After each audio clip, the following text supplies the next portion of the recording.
Stage पर। आज हम इस YouTube चैनल पर हिंदी का पहला वीडियो तैयार कर रहे हैं। उस टॉपिक का नाम है वर्ण विचार। वर्ण विचार जो कि हिंदी में अपनी बहुत बड़ी भूमिका निभाता है। इस टॉपिक से ही हिंदी की शुरुआत होती है और इस टॉपिक के माध्यम से हम बहुत सारे वर्ण और अक्षरों के बारे में समझेंगे। तो सबसे पहले हम पढ़ेंगे वर्ण विचार। वर्ण क्या है? तो वर्ण क्या है दोस्तों?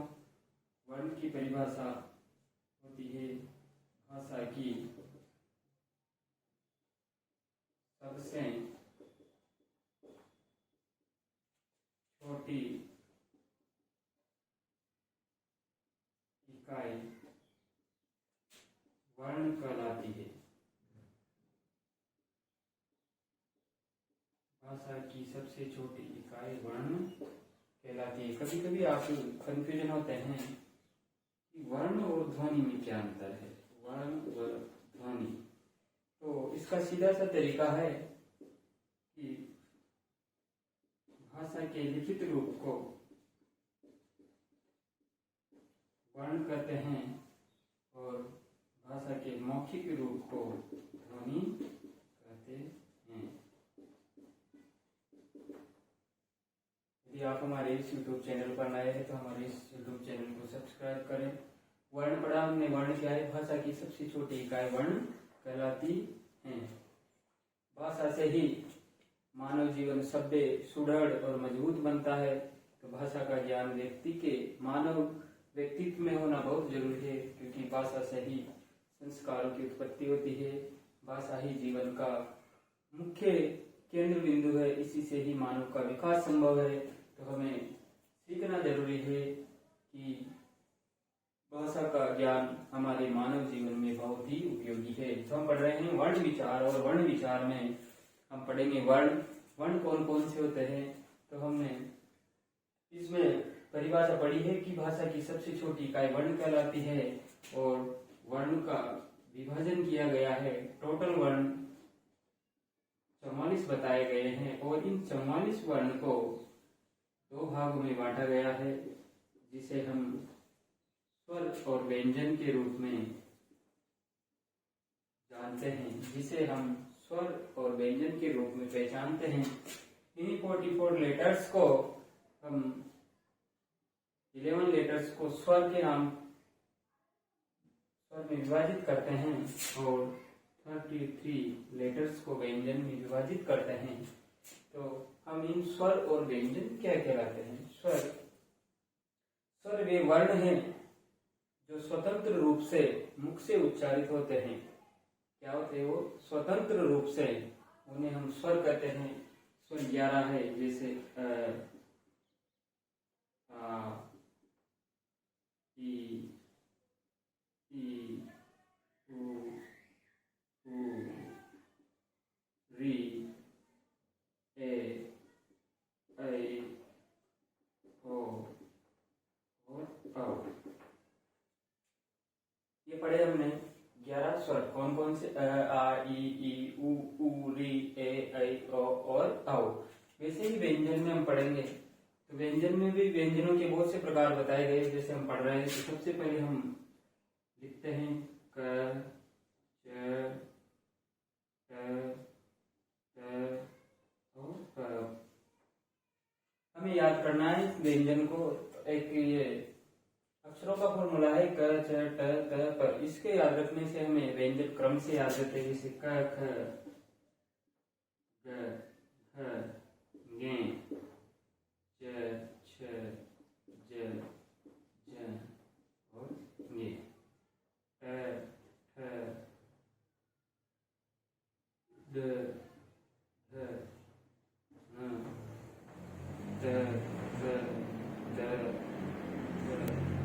न, क, ख, ग, घ और न। ये व्यंजन है जो कि क, ख, ग, घ, ङ, च, छ, ज, झ, ञ, ट, ठ, ड, ढ, न, त, थ, द, ध, न, प, फ, ब, भ, म। इन 25 लेटर्स को, ये 5 वर्ग है और इन 5 वर्ग में प्रत्येक में 5-5 लेटर्स है और ये कितने हो जाते हैं 25 और इन्हें स्पर्शी व्यंजन के नाम से जाना जाता है। कौन सा व्यंजन? स्पर्शी व्यंजन। स्पर्शी व्यंजन के नाम से इन्हें जाना जाता है। उसके बाद आता है ए, र, ल, व। इन व्यंजन को हम अंतः व्यंजन कहते हैं, जो कि संख्या में कितने हैं 4। अंतःस्थ व्यंजन कितने होते हैं 4। उसके बाद श, श, श और ह। इन व्यंजन को हम ऊष्म व्यंजन की संज्ञा देते हैं। ऊष्म व्यंजन ये भी संख्या में कितने हैं 4। कुल मिलाकर के ये 33 व्यंजन हो गए। वैसे तो इसमें वर्ण 52 होते हैं, जैसे इसमें और कौन कौन से होते हैं हम पढ़ेंगे। ड और ड, इनको हम बोलते हैं उत्क्षिप्त व्यंजन। उत्क्षिप्त व्यंजन। उसके बाद आता है श, त्र, गे और श, इनको बोलते हैं हम संयुक्त व्यंजन।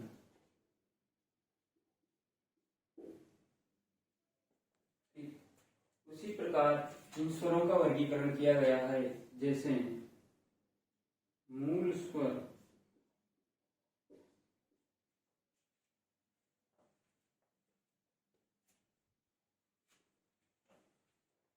मूल स्वर, मूल स्वरों की संख्या बताई गई है 4, जो कि अ, ई, उ और री हैं। इन मूल स्वरों को हम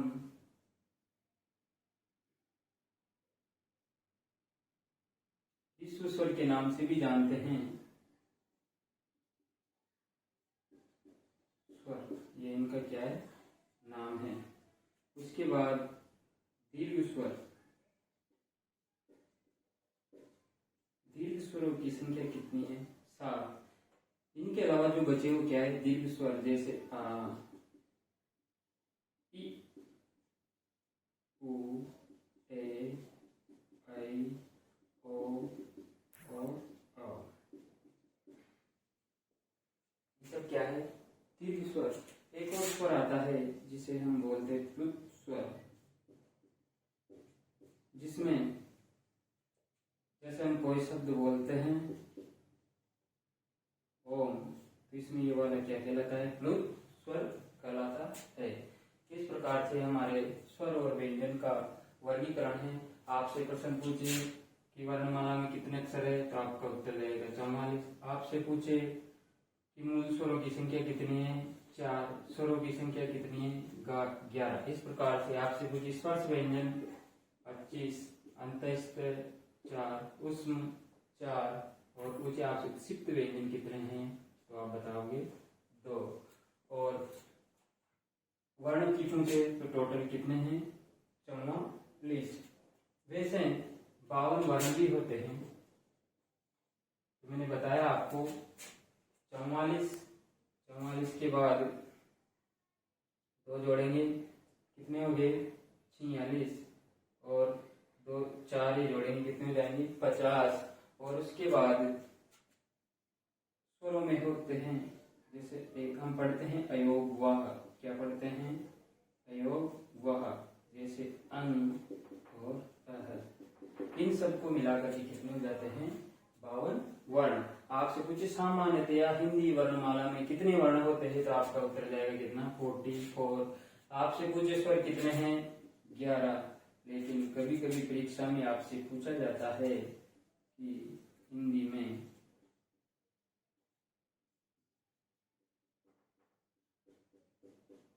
मात्राएं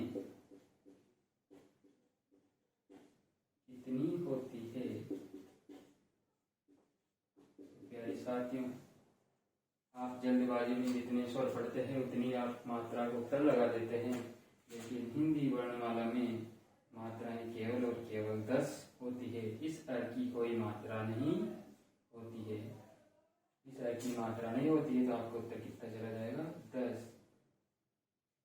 फिर उसके बाद हम पढ़ेंगे, हम अगले वीडियो में पढ़ेंगे स्वरों का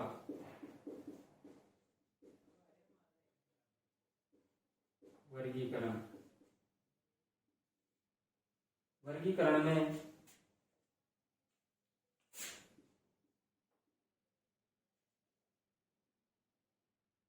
दीर्घ स्वर का निर्माण कैसे हुआ,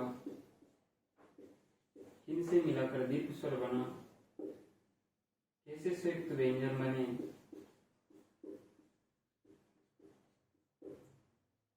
इन व्यंजनों और वर्णों का वर्गीकरण हम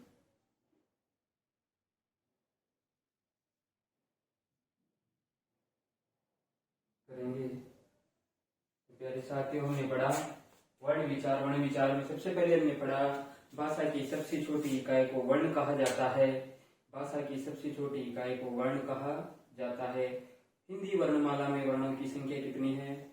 44, यानी कि 44। स्वरों की संख्या कितनी है? 11। व्यंजनों की संख्या कितनी है? 33। स्वर में पढ़ा हमने अ, आ, ई, उ, री, ए, आई, ओ और औ।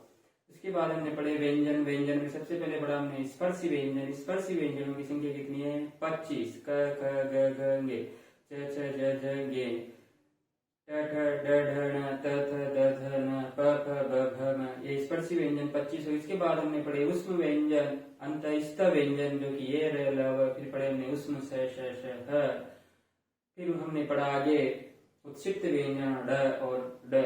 उत्क्षिप्त व्यंजन। फिर पढ़े हमने संयुक्त व्यंजन, श, त्र, ज, श्र। इस प्रकार से हमारी आज की क्लास पूरी होती है। धन्यवाद। आपको हमारा ये वीडियो पसंद आया हो तो लाइक शेयर सब्सक्राइब जरूर करें। धन्यवाद।